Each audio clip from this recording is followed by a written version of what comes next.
residential area ang nabiling bahagi ng ari-arian ng Ayala Land sa ABS-CBN Quezon City ayon sa isang source.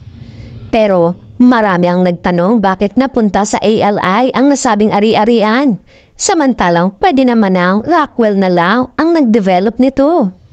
Ayon pa sa nasabing source, marami nang naka-line up na proyekto ang Rockwell Land Corporation sa kasalukuyan.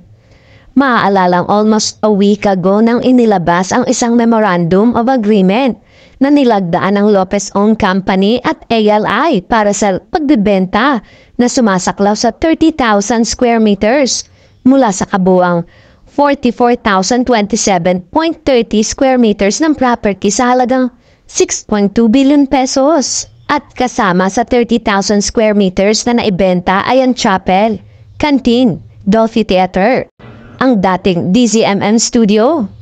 Mahati raw ito sa daan na galing sa Eugenio Lopez Building na kinatatayuan ng mas bagong studio ng kumpanya ng mga Lopez.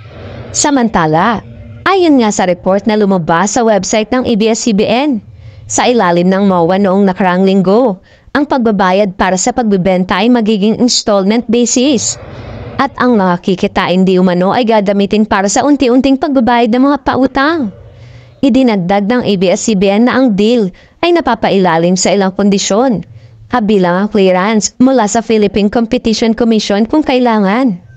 Marami ang nalulungkot sa naganap na bentahan dahil kasama rin sa mawawala na ang ABS-CBN Tower na isang landmark na sa Quezon City.